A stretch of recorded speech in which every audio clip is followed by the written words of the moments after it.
having some level of structure or consistency or scheduling that you lean into is paramount. And I think that, I look back at past 8 months in COVID and everything that we've done, that we've been through as a country and as a world, the people that I've talked to that have tried the best to maintain some type of routine have been the ones that have had the most stable mental health, the most stable emotional health, the ability to just transition smoothly, the least reactive. Practice the little things now and be great at the little things so that when bad situations come up, when the unknown happens, when the unexpected happens, you're going to be in a headspace where you can address it, zoom out, and continue to stay in a routine that's going to help you succeed through that time versus it just completely throwing you in a snowball down the mountain and you wake up one day and you're like, who am I?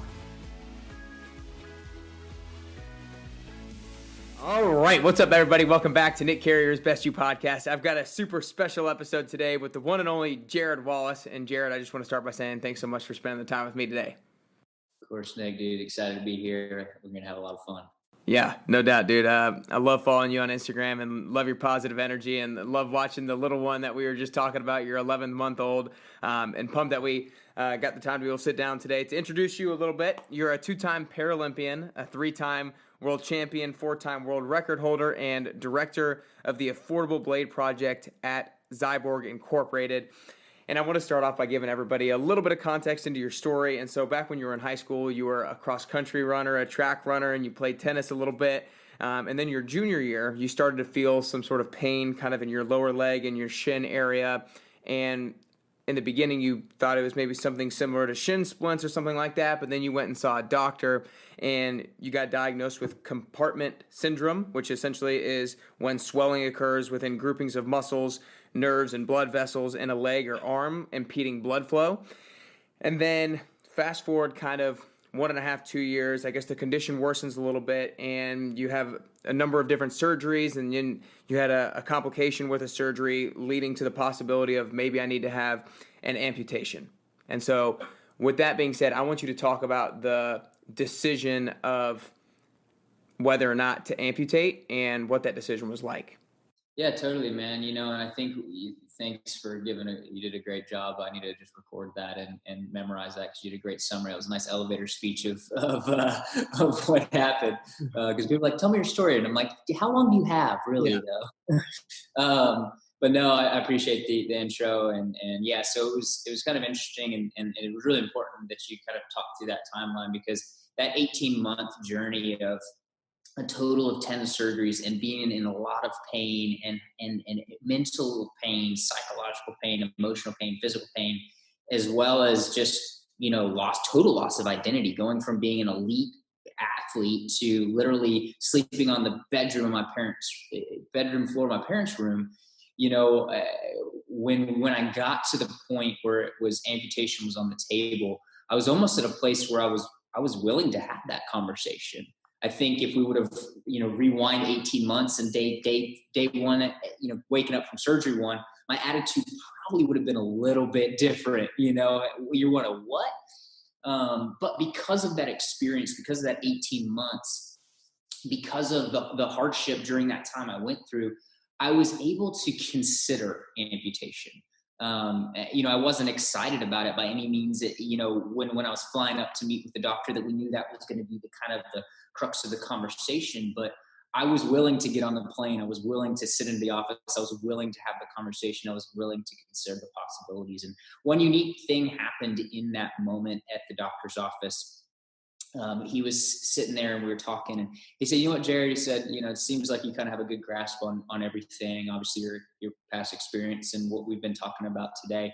He said, I want you to do me a favor. I want you to take your leg off the table. Let's remove it out of the conversation. I want you to just think about what would you want your life to look like?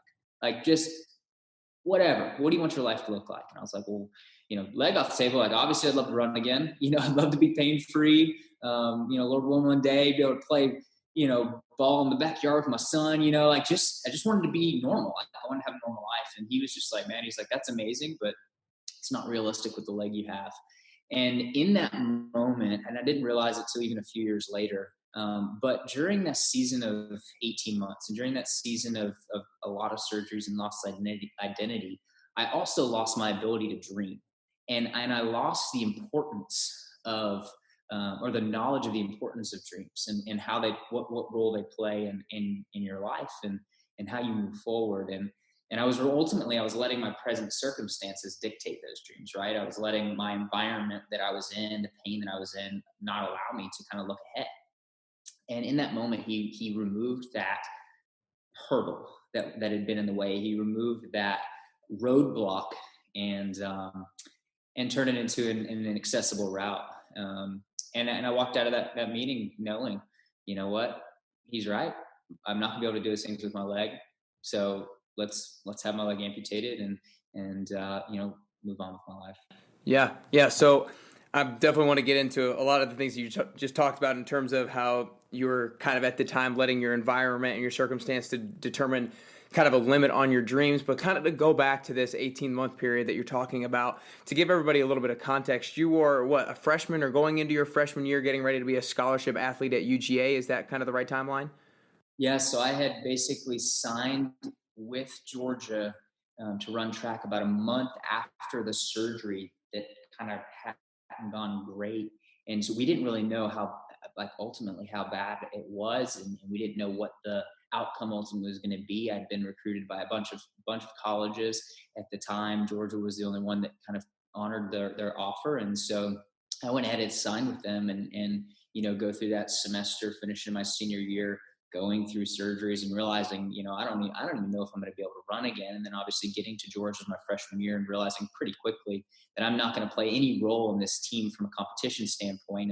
And yeah, it was tough. You live your entire childhood as a competitive athlete. And, every kid's dream in some capacity who does sports is to play at the college level and potentially at the professional level. And so, that was my next step. And both my parents competed in college at the University of Georgia. So being able to follow in their footsteps was another thing that was just super exciting. And then to have all that taken away, man, it was tough. It was a total loss of identity. Yeah. And so you talked about how kind of during that time period, you lost the knowledge of the importance of having a dream. Do you think that, like you said, you were having a bunch of surgeries, they were trying a bunch of different things, and nothing was seeming to work? Was it really the conversation around, like, look, you could have this amputation and your life has the potential to potentially look like this, maybe I could still do these things? Was it that hope that kind of brought you out of the negative mindset that you were in, or was it something else, or what helped bring you out of that negative mindset? Yeah, I think there were two things. I think I was a little tired because I tried to kind of do everything on my own during that 18-month period. Like I kind of let my faith slip to the side. I let my satisfaction of life slip to the side. I let my joy drift away. It's kind of like everything just got muddied. And again, that was because I was looking at my present situation and letting that dictate everything. And it was an unfortunate and it was a bummer time. But the reality is adversity happens to all of us, right? Adversity is relative. That was my story. Everyone has their own story of adversity. And the number one way to come out of adversity is to stop, microscoping in on it and stepping back and trying to find the silver linings and trying to learn and grow and say, what is this moment teaching me and how can I use it to become a better version of myself? And I think that, it was a process of being tired of trying to get all the answers on my own and getting back to kind of letting go and trusting the Lord and trusting people around me to guide me and give me advice. And then I think that it did come down to like just realizing, man, like I could potentially have my life back. I didn't know what scale, I didn't have no idea that it was going to be followed by 2 Paralympics, world championships, world records. That wasn't part of the initial decision, but it really, I think it really the decision stemmed from those two things, kind of a desire for normalcy and a desire to stop trying to do things on my own. Yeah, I like that. I like that combination. So back in 2010 is when you had the amputation. Let's kind of pick up the timeline a little bit from there. It took you I have down 6 weeks to start walking again and about 3 months to start jogging again. What's that timeline like, the 6 week, the 3 month timeline? Because I know that anybody who's driven and has some sort of dream out there and has some sort of vision of what I have the ability to do can sometimes be impatient with it. Like, come on, all I want to do is walk. All I want to do is go on that first jog. So what was that like waiting period like, the 6 weeks and then the 3 months leading up to jogging? Yeah, no, it's a great question. And I think it flew by in some sense. And it's funny because I've never really fully thought about that until you just asked that. And my initial answer is it went by pretty daggone quick. And I think the reason is because I just went through 2 years, right, of just like dragging. And so, there's a great lesson there too. Like, yes, there are hard times, but when you come out of them, it can bring new perspective, right? And so the things that you have to wait for, the delay of gratification, you become better at that. You become more willing to receive that delay or be patient in whatever that new goal that you're going after, right? Because things don't happen overnight. No one who's achieved any type of success or reached a goal, had it one day, woke up the next morning, it was there. It's just not how it works. And so I think that was just a huge part of making it seem so short. But also just, man, it was so cool to have. I think I had such a clear goal. I knew that 6 weeks was the soonest that I'd be able to walk. It was 6 weeks in a day. I knew 3 months was the soonest I'd be able to run. It was 3 months on the day, and so it was like, I had goals. I had little tangible goals. Yes, at that time, my goal was to be one of the fastest Paralympians in the world and be on the world record list. That was my big goal that I had set, but I know that in order to reach those lofty goals, you also have to have, checkpoints along the way. And my first checkpoint was obviously walking. My second checkpoint was jogging, and you kind of move up from there. So the timeline, I think, felt narrow because of the experience previously. But it also just, it came so quick, and I think my just joy and excitement to have those moments allowed me to just stay consistent day in and day out, waiting for that, that moment to arrive. Yeah, no, I think that's awesome that you bring that up, because I can definitely relate with that. When a few years back, one of the biggest things that I struggle with, I guess I would say, is being patient with the journey. Is just like, now I just want to reach that next level. I just want to make more money. I just want to reach that next level of success, yada, yada, yada.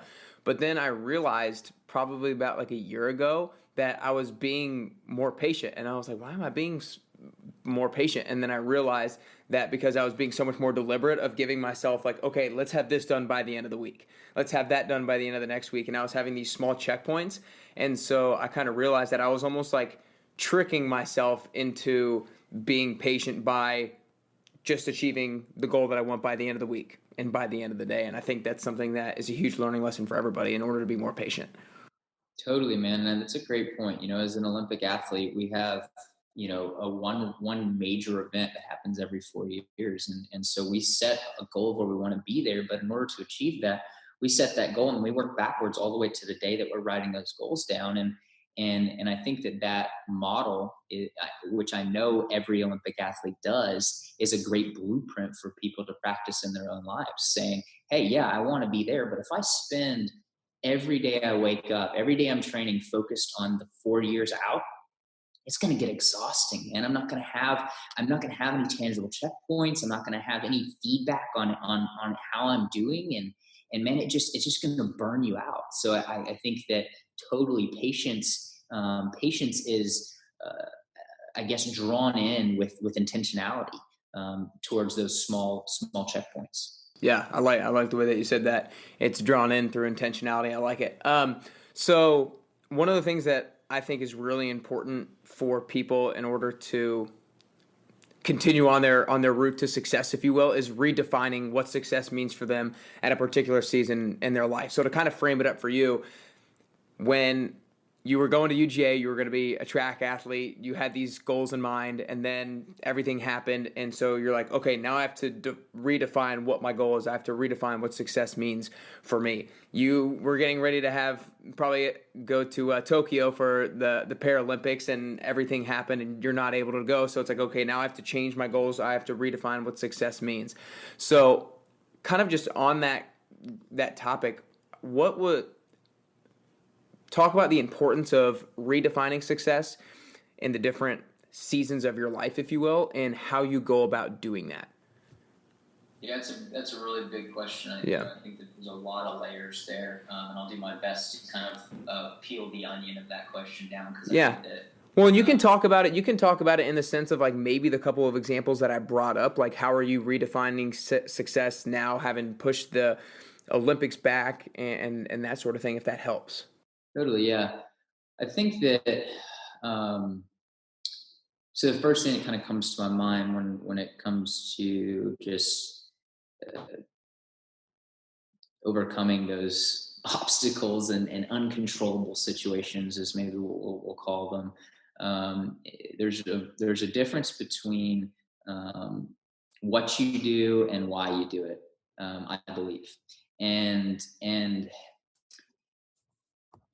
knowing your why is vital in helping you navigate the uncertainty.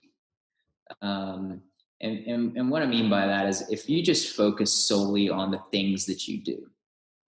For me, if I just focus solely on, just training and what my performance is and just the races and all of those things, when they go away, maybe it's because of a pandemic, maybe it's because, I'm ending my career, maybe it's because I get injured. I don't have anything, right? It's almost like again, another identity crisis. And I think I learned this lesson through, again, that rough season of, if my identity is solely driven by my works, then I'm going to, when something happens, which it inevitably will, I'm going to feel like I'm on an island by myself. And that's where the why really comes in, and why you do something doesn't take away from the what you do. If anything, it fuels it. If anything, it gives it a really, really strong foundation to help when those times of uncertainty come and when those moments of uncontrollable situations happen. You have something to kind of lean into. You have that foundation that you can rely on. And so that's kind of the first thing that I would say, to help navigate those uncertain times.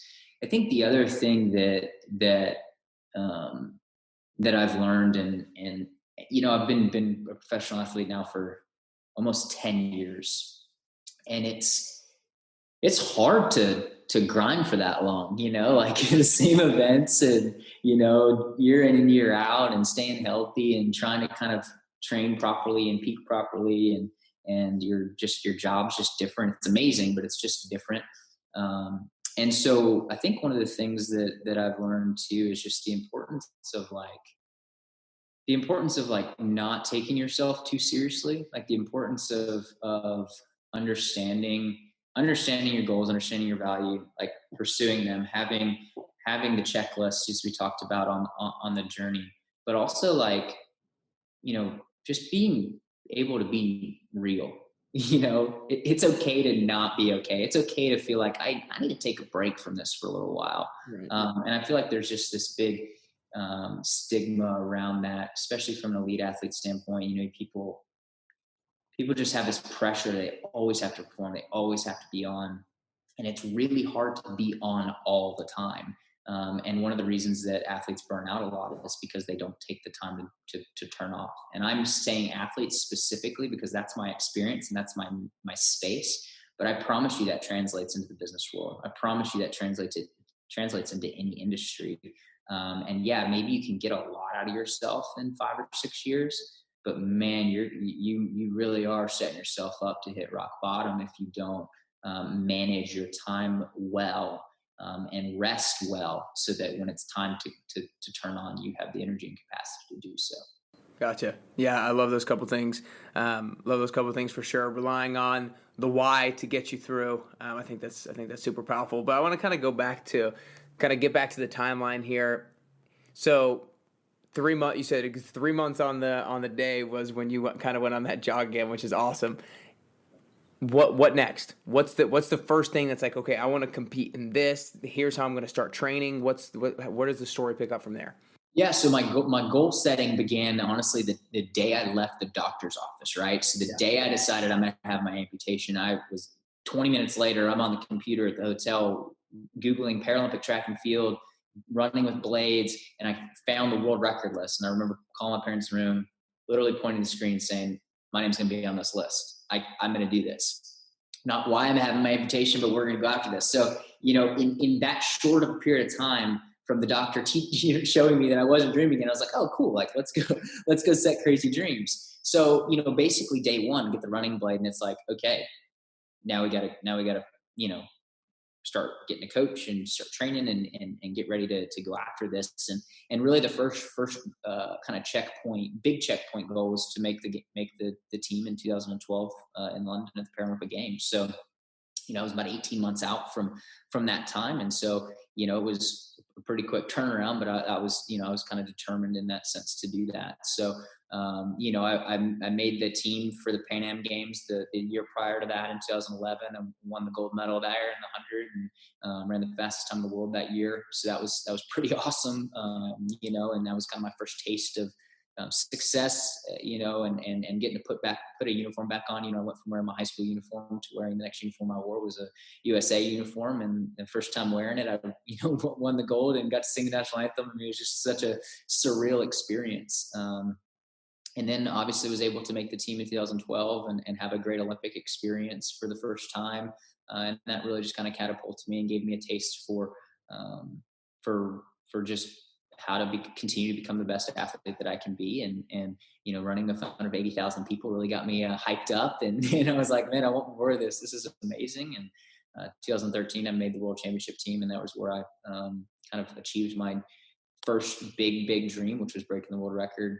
So I broke the world record at that event 3 times in 2 separate events, prelims in the 200, the finals in the 200, and then on the 4x1 relay. So came home with 2 golds and 3 world records, which was a crazy experience. Jeez, that's awesome, dude. Unbelievable. Like you said, it was such a quick turnaround, like 18 months away for you to be able to do that. That's absurd. From an athlete point of view, you ran cross country in high school and you ran track, but a little bit on the longer side of things, relatively longer, as long as track can get. But now you're doing like 100s and 200s. So from the standpoint of both like the physical side and the mental side, what's the biggest shift from kind of that longer race to the shorter race, both, like I said, training and from the mental side of things? Yeah, it's a great question. I mean, it's a completely different sport. I mean, honestly, I had to completely transform my body. I probably put on 30 pounds of muscle. I was about 107 pounds coming out of the surgery. I'm 145 now, so think about that transition and the changes that had to go into play there. Obviously a lot more weight room stuff than before, that went from running 80 miles a week to, 1 mile a year, right? It's just, all speed, pure power, right? But the really cool thing is, I've fell in love with track and field, because it was so different. It was obviously the same sport, but it was just so different that I refell in love with the sport. I refell in love with the, technical aspect of it. I had nothing to compare it to, right? So as an 800 and 1500 meter runner, mechanics are completely different. Race strategy is completely different. I don't ever start out of blocks. So my only knowledge of being in a blocks is wearing a prosthetic. So I'm not in the blocks being like, oh my gosh, this is so much harder than when it was with 2 legs or whatever, So I think I'm, definitely grateful that it was just like kind of a smooth transition in that standpoint. It definitely is. It is one of those things that, I enjoyed the process of the 800. I enjoyed the process of the 1500. The 100, you don't have time to do anything. And so it's just like gun goes off 10 seconds later, it's over, hopefully things went well, and that's kind of it. The 200 is a little bit different, but Yeah, it's definitely a lot more of a mental game in the sense of a mental preparation. You have to do a lot more on the front end, and you have to go in with one or two cues and just execute and just trust the training and the preparation. So, whereas the 800, you can kind of just depends on who's in the race and what the goal of the race is. Are you racing a time? Are you racing to win? What does that look like? So there's a little bit more malleability maybe that goes into the 800, where in the 100 it's you're in your lane, it's you and the clock, and you have to execute to have the best race possible. Yeah. And from a tactical standpoint, obviously, with the longer races, you have probably a little bit more strategy because, like you said, it's a little bit more malleable on how you want to approach it. Is 100 meters simply get the greatest start off the block as you can and just sprint, or what's more to the strategy look like? Yeah, so there's three phases of the 100. There's your drive phase, which is the initial part of the race, your transition into your top speed. You can even say that transition would be, forward when your transition, then your top speed, and then everyone decelerates in the end of a 100-meter race, at the end of any sprinting race, but specifically the 100-meter race. So the person who wins the 100 is the person who slows down the slowest. Wow. So think about that. Everyone's slowing down. Whoever sets up their race to where they begin decelerating closer to the finish line typically wins the race. Now there's some outliers in that, but that's typically the issue. So, when you look at, Usain Bolt's obviously just the most well-known runner. People have watched him. He's done amazing things. Everyone thinks that he's just blowing past people and just picking up speed all the way through. He's not. Everybody else is just slowing down a little bit quicker than he is, right? So his race is set up, and because he was so tall, his start was never his best. So he was really, really patient and took a lot of his top speed closer to the finish line, which is what made it look like he was speeding up while everybody was slowing down, but he just wasn't slowing down as quickly. So pretty interesting philosophy there. But it goes down to, I know how many steps I take in 100. I know, where I need to be breathing. I know where I am at 30 meters, if I've rushed my transition or not. I know that that's going to affect the last 10, 15 meters of my race. So what I've got to do in the middle to make sure that I don't impact that. So there's a lot of processing that has to go on very, very quickly. And if you're not ready to basically check down, I would say the 100 meters is like the Super Bowl, except it's one play. Yeah. And you got one play to read the defense, as a QB to check down, to call the right play, and it has to be the right play, or you lose. Yeah. And that's kind of the equivalent of the the Olympic finals. So yeah, it's pretty amazing.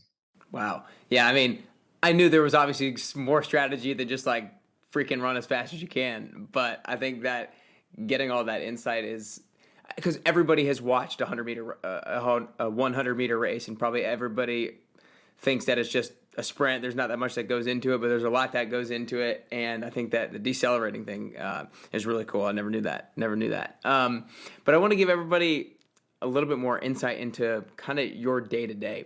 So I know obviously you wear a blade for racing, and then not a blade, I don't know what you call it outside of that. But what's kind of give us a little bit more insight into your day-to-day in regards to maybe some of the things that you have to experience that people who don't have any relationship with anybody would understand. Mm-hmm. Yeah. So, obviously wearing a prosthetic, the biggest thing for me is I just have to remember to put my leg on when I wake up in the morning. So, if I can do that, the day starts off well, obviously people don't sleep with their shoes on. So I always kind of equate the leg to shoes. So I take my leg off when I'm sleeping. I have a leg that I wear when I'm in the shower, a different leg that I spend most of the day in. I have a leg that I lift weights in. I have a leg that I sprint on. I have a leg that I do long jump on. Yeah. So there's kind of a specialization. That was kind of the fun part for me, right? So I had a semi-deformed limb before I had the amputation, and I was like, man, get rid of this thing, and I can get like 6 or 7 legs. I got a leg for every activity I need to do. So, it's fun. I love having kids over the house because they're like, how many legs do you have? Yeah. I have a lot of legs, totally. But yeah, just from a day-to-day thing, it's amazing. The technology's allowed me. There's really not a whole lot I can't do. A lot of people forget that I have a prosthetic because I move around so well. When I'm out playing golf, it's amazing how people come up to me and be like, dude, didn't even know until we're like having a conversation, or we're on like 3 holes in, and they're like, wait a second, you have a prosthetic? And I'm like, yeah, we've been playing for like 30 minutes. How'd you know that? But yeah, I mean, I think that the one thing that's really helped me as an athlete, is I've really from day one took a strong interest in how the legs worked. And I think I've always been a student of anything I've been around, but I think that that's one of the things that helped me, hit that 6-week timeline, hit that 3-month timeline, from a walking and running standpoint, as I really just became a student of the technology. I became a student of what should I be feeling, and how normal, should my gait be? How should the blades work? Now I work with a company in Japan designing the blades. I've gotten to that point where I truly understand the ins and out of what I should be feeling, and helping, an engineer kind of walk through that process. So yeah, I mean, it's been really an amazing thing. I think that, just as in anything, this was something I didn't know was going to happen to me 10 years ago. And I chose to become an expert at it, and that was my goal. Is I want to be, the most knowledgeable that I can be in the world of prosthetic technology. I definitely don't know the most by any means, but I know enough to make sure that I can be the best athlete, that I need to be, and the best, just walker, even something as simple as just walking normally. Yeah. You'd be surprised to, kind of think about that. But when you're getting your legs made, and changing different things, like you have to walk a bunch and change your alignment and change how the foot hit contacts the ground. And, to be a student of that, and to really be able to know what needs to be done to make that as normal as possible has been, fun. But definitely just a new thing that I've had to learn.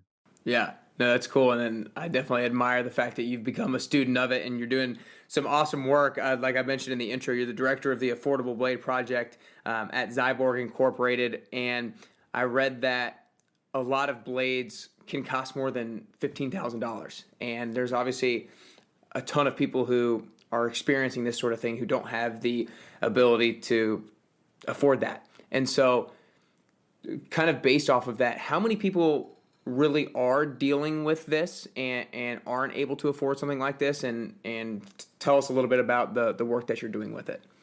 Yeah, well, I mean, just in the U.S. alone, there's 2 million amputees, which is a large number. I think more than what a lot of people would consider. And obviously, not every one of those individuals are gonna, be looking for a running blade. But even if just say like 10%, would be interested, it's still a very large number, right? 200,000 people that are interested.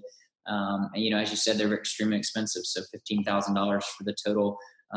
Leg. So that's the socket, which is about $7,500, and the blade, which is about $7,500. So, we can't fix you can't fix all the problems, if you will. But one of the things that Ken, the engineer in Japan, and I have, worked on is how can we find a way to make the blades more cost effective, both through manufacturing and distribution. So we're in the process of working on that right now. We're in phase 2. And our goal is to be able to make a blade accessible at around $1,000 for the consumer, as well as having a leasing program for kids, because kids obviously grow as they get older. So, if you have to spend $7,500 on one blade for a kid, and then 6 months later he grows out of it, you're not going to be able to do that all the time, right? So we're going to develop a leasing program where when they grow out of it, they can send it back, exchange it, and we're going to give them a new blade. So super excited with the things that we're working on right now.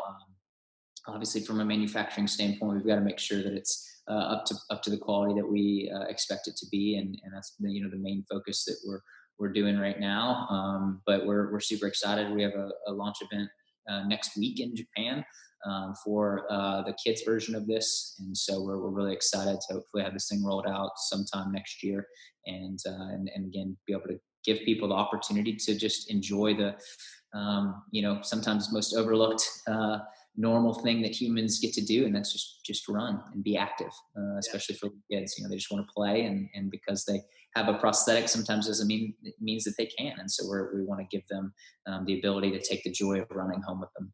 That's awesome, dude. Such cool work. And obviously cutting down the price, $14,000 is going to be, I know, a huge game changer and life changer for so many different people. So I definitely admire the awesome work that you're doing and that you'll continue to do with it. But to kind of change tones a decent amount, before we hopped on, we were talking about your 11-month-old and how that was the kid that you want to throw the ball with in the backyard to be able to have the ability to do that. What have you learned about yourself over the past 11 months since becoming a father? Yeah, man, that's a really great question. The past 11 months have obviously been a little bit of a crazy time for everybody, and we were fortunate, honestly, in the sense that he came when he did, because we've been able to spend a lot more time than maybe we would have. We would have been just getting back from Japan right now. The games ended last week, technically. Yeah, So, right.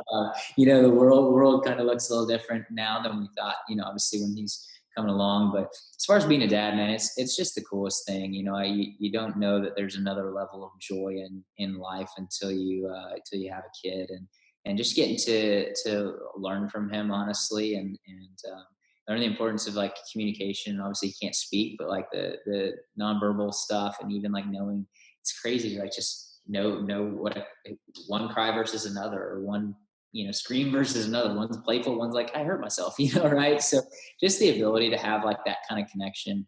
Probably the coolest thing I've ever experienced in my life was a week ago, and I walked down the stairs and I was like, hey Levi, and he looked at me anyway, dad.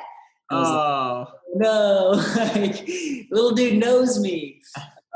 So yeah, it's just, man, it's crazy. I think I've personally, I'm trying to continue to just learn patience, right? We talked about that earlier, and sometimes as someone who's very driven and very motivated, and that kind of always looks, has check marks and goals and everything. Just the importance of like, he's 11 months, he's not going to walk right away or whatever, like let him do it in his own time, and there's no standard or whatever from that standpoint. So yeah, just patience, and then again, man, just learning there's a new level of joy and love that I never thought would be untapped. But it's been special. It's so cool to watch my wife and best friend be a mom. She's a rock star, and I think that's aside from little man, but obviously he's a huge part of that, is getting to watch her just be an amazing mother. So that's been probably a right up there in the greatest joys for me as well. That's awesome, dude. So cool. So cool. Well, before I ask the last couple questions, I want you to just kind of talk to everybody. Like you kind of mentioned early on, everybody has experiences that are the uncontrollable experiences. People, I mean, hell, everybody's going through COVID and quarantine right now, but a lot of people get thrown big challenges that are out of their control, and they haven't experienced anything like that before, and they're not sure what to do with it, and they're down in the dumps. So kind of with other people in mind, but also with you in mind, back in that 18-month period where you were experiencing the uncontrollable, and you're like, what the heck is next for me? What would you currently say to that 19, 20-year-old Jarryd Wallace to help him through that situation that he was in? Yeah, no, that's a great question. I think that when I look at, I guess, when I look back at that kid, or when I look at, moments of adversity or uncontrollable situations, I think there's two major things that come to my mind. The first is just the ability to like step back. And I, I've said this, probably 3 or 4 times already in this call, but just the ability to remove yourself from the present situation. It's not letting that circumstance overwhelm you. When it's so hard to do that, right? It's so hard to be in a moment of hurt and pain, loss and tragedy and whatever it may be, and step away from it for a second. But I think that practice and the ability to do that is the difference between like really successful people and pretty successful people, right? And I'm not saying that you can't be successful either way, but I think that there's that 1% differential. And I think that 1% does exist in the ability to be able to zoom back a little bit and gain that perspective. The other thing, because, and the reason that is because when we get in those moments, our desire is to just take control. take control of anything that we can, regardless of if it's healthy or not, regardless of if it's going to move us in the right direction or not. The immediate response to an uncontrollable is to find where we have controllables and just lean into them like crazy. So the second thing that I would say, knowing that what I just said at the beginning is next to impossible, right? It's next to impossible to tell someone, hey, stop feeling the way you feel and be better. Like that's unrealistic. And the reality is if you're not willing to say that you're hurting, if you're not willing to meet yourself where you are, if you're not willing to experience a little bit of that pain, you're actually never going to be able to step back. You have to even know that you're going through something before you can step back. So there is a massive need for self-perception, or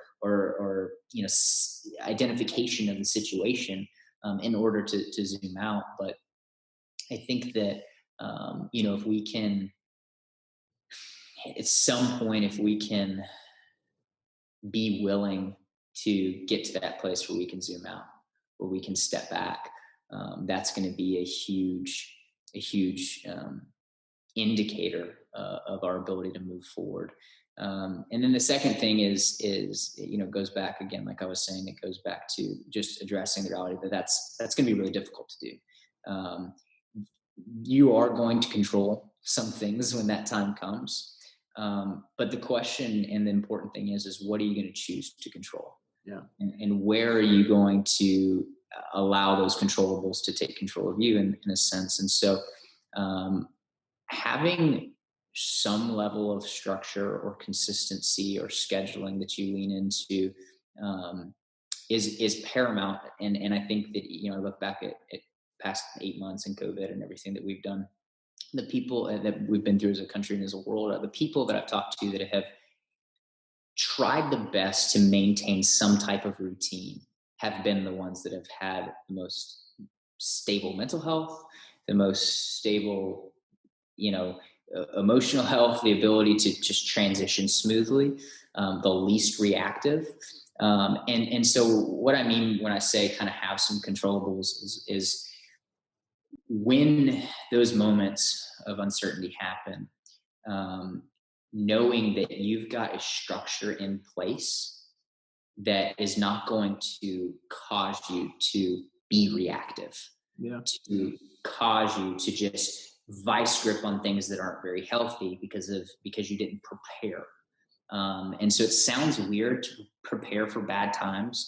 It sounds super, it doesn't sound very inspirational, right, to say, hey, bad stuff's going to happen, so be ready for it. That's not always the case, right? I'm not telling you to worry about everything all the time. What I'm telling you is practice the little things now and be great at the little things so that when bad situations come up, when the unknown happens, when the unexpected happens, you're going to be in a headspace where you can address it, zoom out, and continue to stay in a routine that's going to help you succeed through that time, versus it just completely throwing you in a snowball down the mountain and you wake up one day and you're like, who am I? Because that's what happened to me. Yeah. It threw me off of a mountain, and 18 months later I was like, who is this dude? Yeah. Where did he come from? And he came from not being prepared. Yeah. Well, I love that, dude. I think the combination, like you said, of being able to zoom out and have that perspective on the situation is key, but that's really hard. And then the more practical side of things, to be able to have that routine, to have that solid foundation of things that keeps your mental game, your emotional game, your physical game as optimal as it possibly can be, considering whatever it is that you're enduring. I think that those are awesome things, and I like that one was kind of more of the idea, and the other one was a little bit more practical, and so I think that was perfect.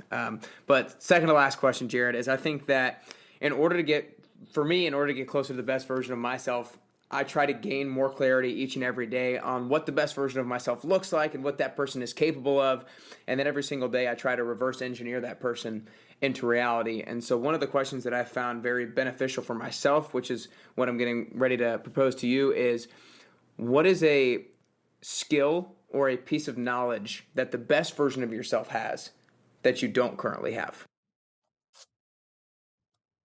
I'm gonna have to think about this one. Take your time. Yeah, it's a great question.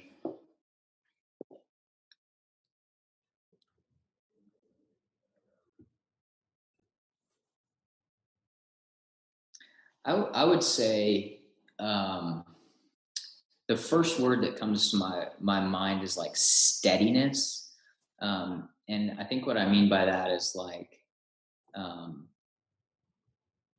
regardless, and it goes back a little bit to what we talked to, right? What we just talked about, but regardless of the circumstances, regardless of the moment, being able to kind of take the punch, take the hit, take the response, navigate it, not react to it, let it sink in, and then kind of choose how you're going to use it versus kind of, again, as a someone who's like very goal oriented, very driven. Sometimes we get on these laser beam focus, and if something happens outside of our plan, it can just kind of throw you off guard, right? And so I think that one of the things that I've been working on, honestly, this year, and probably having a kid has been one of the things that has really challenged that, because it's hard to always have a routine, and you can't control when he's crying or if he's gonna have a bad nap or a good nap, whatever it may be, right? So being able to be again more steady and malleable as you go through those moments. I think it's one thing I watched my dad do a really good job of growing up, and why it's probably something that I want to aspire to one day. He always did a really good job of leaving work at work, home at home, and never being too reactive to really anything that goes on. Just kind of, I'm not going to have super strong thoughts one way or the other. I may, but you're not going to know that I do, that I do. So I would say that would be something that I want to continue to be better at. Yeah, that's interesting. A while back, I was fortunate enough to be able to go to I didn't go to the game, but back when the Super Bowl was in Atlanta, I was able to go to like a couple days before to a blue carpet thing, and I talked to a former football coach whose son is an offensive coordinator, or as one of the coordinators, or a special teams coach with Sean McVay on the Rams. And I asked him about what makes Sean McVay so special. And he said that he is steady as can be. And he said that no win gets him too terribly high, no loss gets him too terribly low, no individual thing in any practice gets his tempers flaring too terribly much. He's steady and can be even keel consistently. And that's what a lot of coaches, I guess, he talked about didn't have the ability to do, and that's kind of the first thing that I thought about when you said that. So I think that's really cool that you identified that. Love that. Yeah. Well, before I ask the last question, I want to acknowledge you, Jarryd, for the ability to come out of that 18-month period, and for you to absolutely make the most of the situation. I mean, I've heard the phrase before that life happens for you, not to you, but it's kind of the decision on your part to be able to say that this is happening for me, and for you to make the absolute most of the situation and go on and have world records and have championships and all that kind of thing is so admirable. And definitely respect to the mindset that you've been able to continue to have over the last 9 years after the incident. And then also want to acknowledge you for the new level of joy that you've been able to find with having Levi, and just that new journey that you're going to be on. I know it's going to be super special. No, I appreciate it, man. Yeah, it gave me another why. We talked about your what and your why, and having little man has added another layer of why to that foundation that really helps drive me to continue to pursue my what, clearly. That's awesome. That's awesome. Well, I know you guys are going to want to make sure you get more of Jarryd, so make sure you go to his website, jarrydwallace.com. Make sure you follow him on Twitter and on Instagram. I already mentioned how it's awesome following him on Instagram, so make sure you go to @Wallace_Jarryd to go follow him there, and I'll have all that stuff linked up in the show notes. Is there anywhere else that people should go learn more about you and support you? It's great, man. I mean, obviously, Xiborg, you can follow them as well as we continue to move forward with the Affordable Blade Project. So it's Xiborg, Xiborg. So yeah, definitely follow them on Instagram as well, as we reveal kind of the amazing things that we're working on. That's awesome, dude. Yeah, I definitely will. I can't wait to see all that stuff. Well, the last question, Jarryd, is I think that getting closer to the best version of yourself is a constant journey, and I think it's a unique journey. I think the way that I get closer to the best version of myself is going to be a little bit different than the way that you get closer to the best version of yourself. So for you personally, if there are 3 things that you can currently do or 3 things that you can currently work on to get closer to that best version of Jarryd Wallace that you could possibly be, what are those 3 things that you could currently do or work on? Yeah, I would say, I've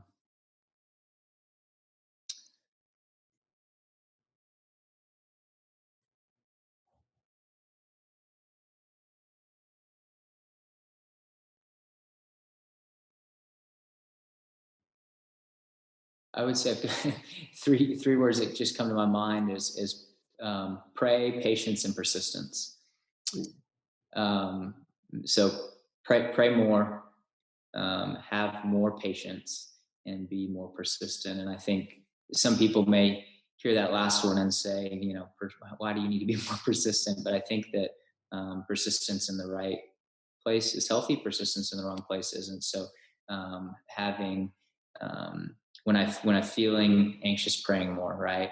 When I'm feeling uneasy, or when I feel like my goals aren't happening quick enough, practicing going back to that patience. And then the reality is things don't happen overnight. There's a level of persistence necessary to achieve those things. I love it. I love it. The 3 Ps. Awesome. Awesome way to finish, Jarryd. I appreciate it, man. That's all we got. Thanks, brother.